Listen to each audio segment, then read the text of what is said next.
Is it the start of a new Cold War, or is it just a war of words? The Russian president warns the US he won't tolerate a new missile system on his back door. So, is this the start of a new arms race in Europe? And how can both sides tone down the hardening rhetoric? This is Inside Story.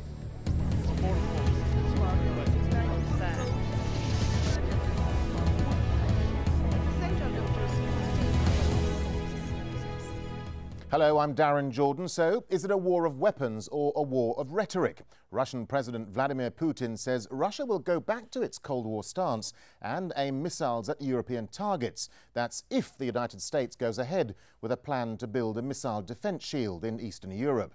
The shield would be on Russia's border, but the US claims it's not a threat to Russia. It says the system is designed to protect against the risk of attacks from so-called rogue states like Iran and North Korea. That's a claim Russia says it finds hard to believe. We are told that the anti-missile defense system is designed for defending something which does not exist. Doesn't it seem funny to you? It would have been funny if it wasn't so sad. We are not satisfied with the explanations which have been presented to us. We think that there is no reason for placing an anti-missile system in Europe. And our military experts believe that this system will cover the territory of the Russian Federation up to the Ural Mountains. But the US says Russia has nothing to worry about.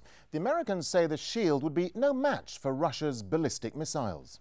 And so I would hope that rather than continuing to worry about something that it seems to us, in fact, just not at all possible, is that given the size of the Russian nuclear deterrent, that somehow this system is going to threaten the Russian nuclear deterrent. I would note that President Putin said just yesterday that Russia's ballistic missiles can overwhelm, penetrate, destroy any shield that we might build. We quite agree.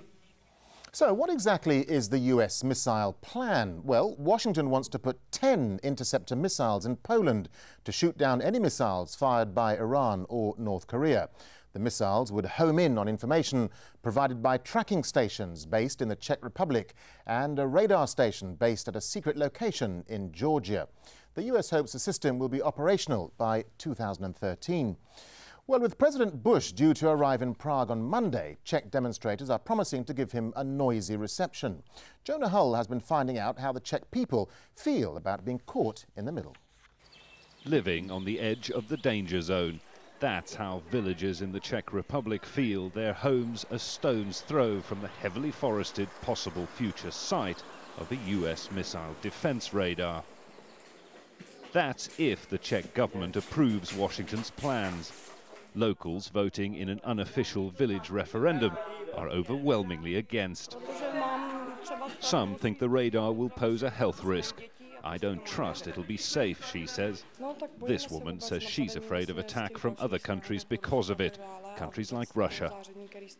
That's probably far-fetched, but Russia is furiously opposed.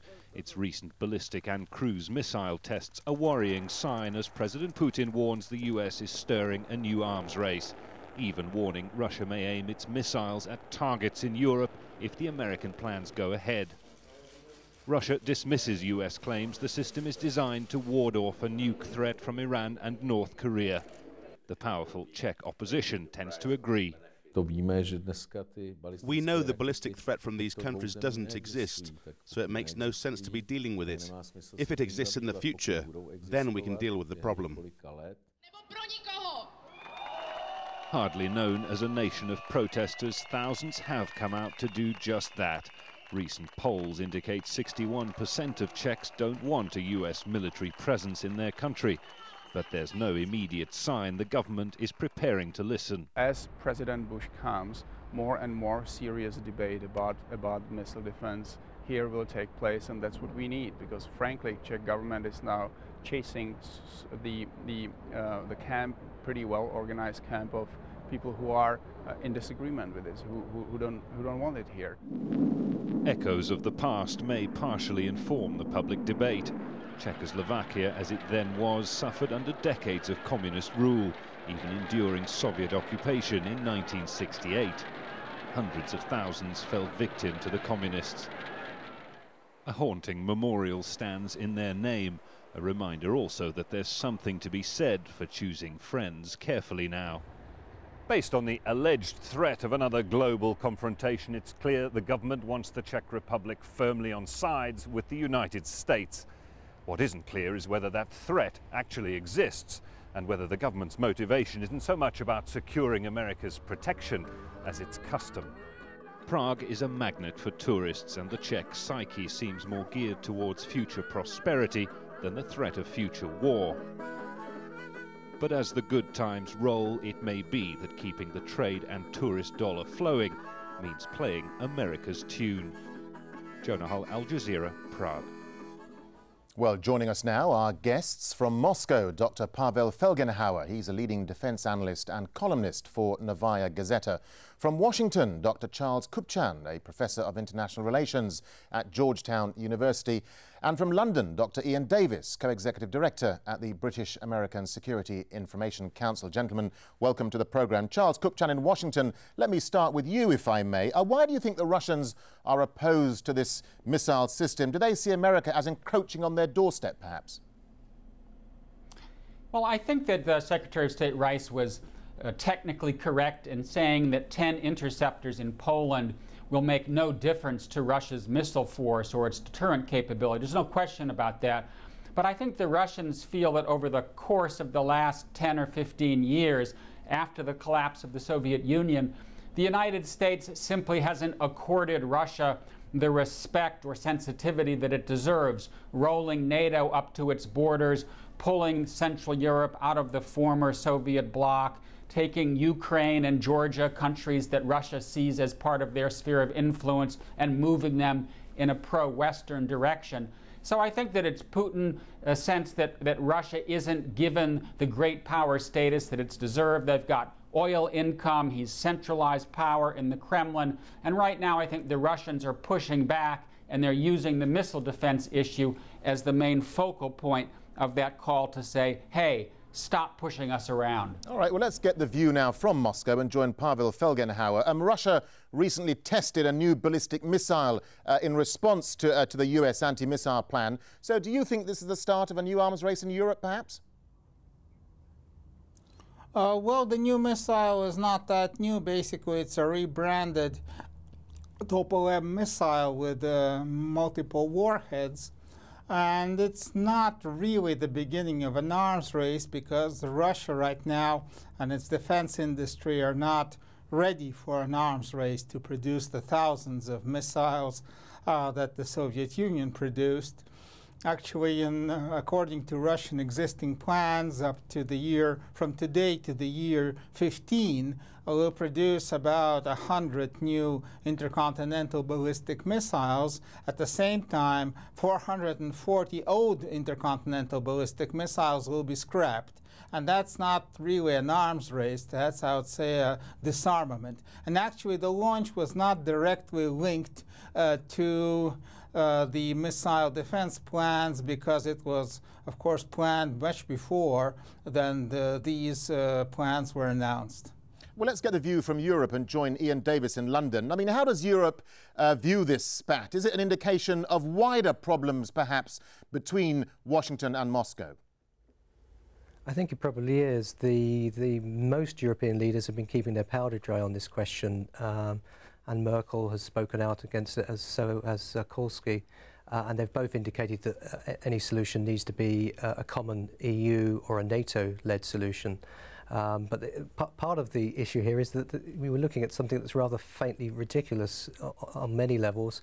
We are looking at developing an interceptor missile, which currently is still on the design table. It doesn't exist to meet a threat that also doesn't exist. And by most objective assessments, the ballistic missile threat is much greatly reduced from what it was 20, 25 years ago.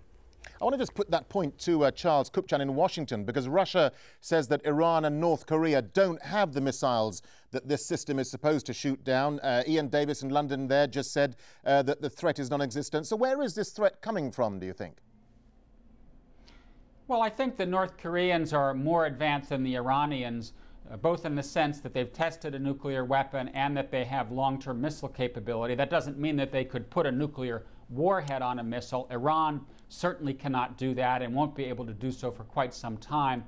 But I think especially in the post-September 11 environment, there's a sense here in the United States that we can't sit around and wait for something terrible to happen. We know that weapons of mass destruction are proliferating. We know that missile technology is slowly proliferating, but we also know that the interceptor technology isn't there yet. So in my view, the Bush administration is rushing ahead too quickly. It needs to spend more time focusing on research and development, and it also hasn't done its homework diplomatically. It seems to me that if it went about this issue in the right way, talking to NATO and the EU collectively, addressing the missile defense issue cooperatively with Moscow, then it's a win-win situation. It should not be an issue that divides these countries. Pavel Felgen guy in Moscow, President Putin has warned that the US missile system could raise the risk of mutual destruction. And that's a term that we haven't heard since the Cold War. How significant are those words, do you think? Well, they're rather significant. We have, first time since the end of the Cold War, a Russian president talking about targeting with nuclear weapons targets in Europe. Though, of course, it's not that novelty for our military, because our military has basically did have for the last decade or so contingency plans to counter NATO and maybe use nuclear weapons actually against targets in Europe. But one thing, when the military is sort of behind, under the cloak of secrecy, planning something, the other thing when there's a Russian president talking out loud about targeting. Though here in Moscow, I wouldn't say it made such a real stir, because we have been hearing about that for some time from different sources. But of course, for the West, it's a novelty. It's a nuclear superpower, again, talking about targeting Europe. And I believe from Moscow is trying to sort of pressurize the Europeans to prevent the Americans from deploying missile defense. And that's what behind these announcements mostly. OK, before we go to the break, I want to ask Ian Davis in London a quick question, because this spat raises an interesting dynamic, because here we have the US trying to ward off a perceived threat from Iran and North Korea, yet it's raising a whole new set of diplomatic problems with Russia. Yes, indeed it is, and as I said previously, it's questionable, whether that threat justifies that level of expense and trouble it's causing other nations at the moment. There are probably 24 nations in the world with the technological capability to produce ballistic missiles, but most are of short-range capability. And yes, there is probably 10 to 15 years down the line, there's a potential long-range ballistic missile threat from Iran and North Korea, but it rather beggars belief that that couldn't be contained within existing military structures. NATO, for example, collectively spends 60% of all global military spending. It has overwhelming military supremacy, and if such a threat was to materialize, I think there would be other ways of dealing with it. Another way of looking at the North Korean threat is to say it would be it would be a suicide note for North Koreans to launch a ballistic missile attack against the United States, which currently has something like 10,000 nuclear warheads, which it could use in a counterstrike. So, that we ought to be looking at other ways of dealing with these particular threats. OK, gentlemen, stay with us, won't you? Because it's time for a short break now. But when we come back, we look at how Europe is caught up in the middle of this diplomatic row. Stay with us.